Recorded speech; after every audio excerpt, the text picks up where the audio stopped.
नमस्कार, न्यूज मंच देख रहे हैं आप और मैं हूं विशाल वैभव। राजद सुप्रीमो लालू प्रसाद यादव के बयान और नेता प्रतिपक्ष तेजस्वी यादव के बयान के बाद से जो है बिहार में राजनीति हलचल काफ़ी बढ़ गई है और इसको लेकर जो है प्रतिक्रियाएं जो है निकल के सामने आ रही हैं। जहां राजद ने जो है बताया कि सीधे मुख्यमंत्री नीतीश कुमार का जो है बीजेपी अपमान कर रही है, तो वहीं बीजेपी और जदयू ने एक स्वर में जो है हमलावर दिखे हैं राजद सुप्रीमो और नेता प्रतिपक्ष पर और कहा कि जो है पहले इन लोगों में जो है सामंजस्य नहीं है। चूँकि राजद सुप्रीमो लालू प्रसाद बोलते कुछ हैं, नेता प्रतिपक्ष तेजस्वी यादव कुछ बोलते हैं, तो पहले इन लोगों में जो है सामंजस्य होना चाहिए। तो क्या कुछ पूरा बयान रहा है, छोड़ जाते हैं सभी के बयानों के साथ। बने रहिए न्यूज मंच के साथ। न्यूज मंच के लिए विशाल वैभव, पटना। कहा है कि नए साल में जो है नीतीश कुमार का स्वागत करेंगे, दरवाजा खुला है। लालू जी क्या बोलते हैं, लालू जी क्या नहीं बोलते हैं कि जाके लालू जी से पूछिए। हम लोग एनडीए में हैं और सर तेजस्वी यादव कह रहे हैं नई साल में नई सरकार बनाएंगे। सर छोड़िए ना भाई, किसकी क्या बात, कौन क्या बोलता है उस पर प्रतिक्रिया हम देते रहे। बोलने के लिए आजादी है, फ्रीडम है, तो आजादी है, फ्रीडम है, तो कुछ बोलते रहे। सर मोहन भागवत को लेटर लिखे हैं अरविंद केजरीवाल, सर कैसे दिखते हैं? सर तो सब कुछ ठीक ठाक चल रहा है सर। बीपीएससी के अभ्यर्थी लगातार प्रदर्शन कर रहा है, सब कुछ ठीक ठाक चल रहा है। छोड़ दो ना। जी ने ऑफर दिया नीतीश कुमार को, कहा है माफ कर देंगे, उनको आ जाना चाहिए इधर।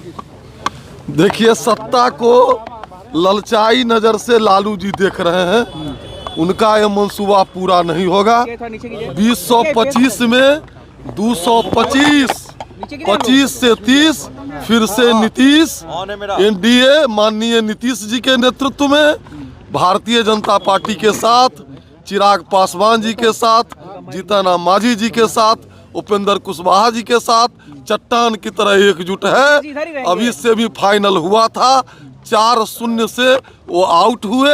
आने वाले 25 में सफाया हो जाएगा। के मुद्दे पर क्या कहेंगे? नीतीश जी नाराज नहीं है। नीतीश जी बिहार के 13 करोड़ जनता के सुख चैन कल्याण में दिन रात लगे हुए हैं। बिहार लोकसभा के मुद्दे पर क्या कहेंगे? आंदोलन कर रहे हैं कि देखिए, छात्र को संयम से काम लेना चाहिए और एक सिस्टम है, आयोग स्वतंत्र इकाई है। देश में कुछ अराजक तत्व देश को अस्थिर करना चाहते हैं, अगल बगल छात्र देश में देखे हैं। आयोग और सरकार पर भरोसा रखें, उनके हित में निर्णय लिया जाएगा। लोग हैं वो लोग जो देश को अस्थिर कर अराजक तत्व है नहीं, ये छिपा हुआ है। जो भी भारत के संविधान कानून से अपने को ऊपर मानते हैं वो अराजक तत्व है। ठीक, ओके, थैंक यू। चलिए सर, नेता प्रतिपक्ष ने कहा है कि मुख्यमंत्री नीतीश कुमार के दरवाजे बंद हैं और बंद रहेंगे। अब कोई सब्जेक्ट नहीं है बिहार की राजनीति में। नीतीश जी अब कोई सब्जेक्ट नहीं बचे हैं, क्योंकि जिस तरह से नीतीश कुमार जी को जिस हालात में पहुंचा दिया भारतीय जनता पार्टी और भारतीय जनता पार्टी के एजेंट के रूप में जदयू में काम करने वाले लोग, ये बात अब छुपी हुई नहीं है। नीतीश जी को बैरंग वापस लौटना पड़ता है दिल्ली से। टाइम मिलने के बाद भाजपा के जो एजेंट हैं जदयू में, एक अमेरिका घूम रहे हैं, एक तीर्थ में घूम रहे थे, मिलने नहीं दिया, बैरंग वापस आना पड़ा। इतना बड़ा अपमान एक मुख्यमंत्री का हुआ। ये बात किसी से छुपी हुई है क्या है? नीतीश जी को न बोलने की कोई आज़ादी नहीं है, न सड़क पर, न सदन में, न पत्रकारों से, न आम आदमी से, कहीं नहीं। नीतीश जी तो जिस हाल में है तो भगवान जाने। 2025 में लालू जी की यह राजनीतिक दुर्दशा है कि पुत्र तेजस्वी यादव ने उनकी बातों से दरकिनार कर दिया। क्या माननीय लालू प्रसाद जी को तेजस्वी यादव जी ने यह मान लिया है वह राजनीतिक रूप से बेहोश है? पहले पोस्टर से उनका नाम हटाया, बैनर से नाम हटाया, अब उनकी बातों का ही महत्व नहीं है, तो फिर राष्ट्रीय अध्यक्ष राजद के रहने का औचित्य क्या है? इसलिए पूरे तौर पर राष्ट्रीय जनता दल अंतर्विरोध का शिकार है। लालू जी राजनीति के नेपथ्य में चले गए, पारिवारिक कलह की शुरुआत हुई है और माननीय नीतीश कुमार जी ग्लोबल थिंकर हैं, क्लाइमेट लीडर हैं, तो वैसा व्यक्तित्व वैसे लोगों के साथ जिनको सत्ता से 2 बार बाहर किया, दरखास्त लेकर के बेचैन हैं, पिता बेचैन हैं, पुत्र परेशान हैं, पिता से परेशान हैं कि राजनीतिक मुद्दे से परेशान हैं। लेकिन यह तय है कि नीतीश कुमार जी एनडीए के नेता हैं। 2025 से 25 फिर से नीतीश कुमार। सर, राजद सुप्रीमो लालू प्रसाद यादव ने कहा है मुख्यमंत्री नीतीश कुमार को लेकर कि दरवाजा खुला है और हमने उनको माफ कर दिया, लेकिन वहीं तेजस्वी यादव अपने बात पर अडिग दिखाई दे रहा है। कैसे देखते हैं इस तरह के बयान? भाई, उनके यहाँ कोई जाने वाला है क्या? पहले बाप बेटा तय कर ले कि क्या बोलना है। दोनों में सामंजस्य है ही नहीं। बाप कुछ बेटा कुछ। बाप को चिंता बेटे की है और बेटा को लगता है कि जल्द से जल्द जो है हम कुर्सी मिल जाए। तो ये दोनों में अंतर है, विरोधाभास है। और उनके यहाँ कोई आवेदन नहीं देने गया है, कोई जाने वाला है। उनकी जमीन समाप्त हो गई है। अब उनका बोरिया बिस्तर बंधाने वाला है इस चुनाव में। जो 25 का चुनाव होगा, 0 पर आउट होंगे। इतनी सीटें आएगी कि विपक्ष के नेता के लायक नहीं रहेंगे। और मैं तो कह रहा हूं कि लालू परिवार का कोई व्यक्ति बिहार विधानसभा के सदन में नहीं जाएगा, कोई पहुंचेगा नहीं। तो इस चिंता में है, इसलिए दरवाजा खोलने की बात कर रहे हैं। और खिसियानी बिल्ली खंभा नोचे तेजस्वी, उनको लग रहा है अपना आने वाला समय की पहचान हो गई है कि सदन में तो हम नीतीश कुमार के कारण ही गए थे, अब नीतीश का साथ नहीं होगा तो अब सदन जाएंगे नहीं। तो इस जो है से खिसियाहट में वो कुछ भी बोल रहे हैं। इसलिए उनके यहाँ अब उनका इतिहास समाप्त होने वाला है, उनके परिवार का। और राजद पार्टी जो है से समाप्त हो जाएगी, बिखर जाएगी इस चुनाव के माध्यम से। धन्यवाद सर। राजद सुप्रीमो लालू प्रसाद यादव ने बयान दिया है और कहा है कि मुख्यमंत्री नीतीश कुमार का हम स्वागत करेंगे और उनके लिए दरवाजा खुला है और मुख्यमंत्री को भी दरवाजा खुला रखना चाहिए। तो वहीं नेता प्रतिपक्ष तेजस्वी यादव ने कहा कि दरवाजे बंद हैं। लगता है बाप बेटा दोनों में कहीं न कहीं मतभेद है। लालू जी तो यूं ही जो मन में आता है बात बोल देते हैं। हम लोग एनडीए गठबंधन में हैं और एनडीए गठबंधन में रहेंगे, चुनाव लड़ेंगे इसी से।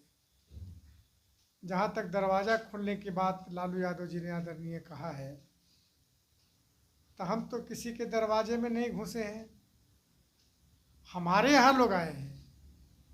अगर कोई कहता है कि हमारे यहाँ हैं, आदरणीय नीतीश कुमार जी के साथ लोग आए हैं, नीतीश कुमार जी कहीं नहीं गए हैं, तो ये भ्रम फैलाने की बात है। अपना लोग पीपुल में भ्रम फैला रहे हैं, लेकिन सच्चाई यही है कि हम लोग एनडीए के साथ मजबूती के साथ हैं।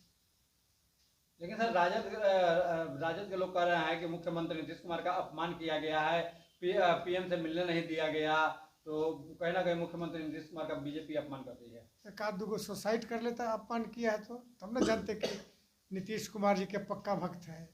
अरे नीतीश कुमार जी अपने काम से गए हैं, प्राइम मनमोहन सिंह के परिवार के साथ मिलने गए थे, चेकअप कराने गए थे। और नीतीश कुमार चाहेंगे मिलना, हम लोग नहीं मिलेगा, असंभव। देश की राजनीति में एक पहचान है नीतीश कुमार जी का, बिहार छोड़िए। धन्यवाद सर। जिस तरह से बिहार की राजनीति में हलचल देखने को मिल रही है, खासकर राजद सुप्रीमो लालू प्रसाद यादव के बयान के बाद, कैसे देखते हैं सर इस तरह के बयान को? ये बात तो स्पष्ट है कि लालू जी और तेजस्वी जी में कहीं भी सामंजस्य नहीं है। और बात दरवाजा खोलने और बंद करने की है, तो एक बात कान खोल करके सुन लें। हमारे नेता का साफ मानना है और हमारे नेता ने कह दिया है कि जो परिवारवादी हैं, जो नौकरी के बदले जमीन लेने का काम करते हैं, जो भ्रष्टाचारी है, उनके साथ मेरा समझौता नहीं होगा। एनडीए गठबंधन नेचुरल गठबंधन है, लंबे समय से एनडीए के साथ रहे हैं और आज भी हैं। एनडीए ने घोषणा कर दिया है कि 2025 का चुनाव नीतीश कुमार जी के नेतृत्व में लड़ेंगे और 225 से ज़्यादा सीट जीतने का लक्ष्य रखा है। और इसके लिए हमारे एनडीए के घटक दल के तमाम नेता और कार्यकर्ता मजबूती के साथ क्षेत्रों में लगे हुए हैं। लेकिन सर कहा जाता है कि मुख्यमंत्री नीतीश कुमार जब जब साइलेंट मोड में जाते हैं तब तब कुछ बड़ा करते हैं, और एक बार फिर कयास लगाए जा रहे हैं कि वो शायद कुछ बड़ा करें।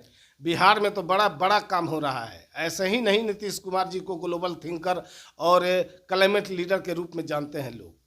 नीतीश कुमार जी को विकास पुरुष लोग जानते हैं के रूप में जानते हैं, ग्लोबल थिंकर के रूप में जानते हैं, क्लाइमेट लीडर के रूप में जानते हैं। ऐसे ही नहीं, बिहार की दिशा और दशा बदलने का काम किया है। बिहार में अनेकों बड़ी बड़ी योजनाओं पर काम हो रहा है। निश्चित रूप से बिहार तेजी के साथ आगे बढ़ रहा है और बिहार पूरे दुनिया को एक नई दिशा दे रहा है। सर एक आखिरी सवाल होगा, तेजस्वी यादव ने कहा है कि जो है मुख्यमंत्री नीतीश कुमार की ये विदाई यात्रा है और उनकी विदाई तय है। अब तो जनता नकार चुकी है इन लोगों को। अब तो जनता ने देखी है कि विपक्ष में रह के भी ये विपक्ष की भूमिका अदा करने में काफ़ी पीछे छूट गए। इसलिए बिहार की जनता देख रही है कि ये विपक्ष के लायक भी नहीं है, ये सिर्फ नकारने लायक है और 2025 के चुनाव में इन लोगों का सफाया होने वाला है।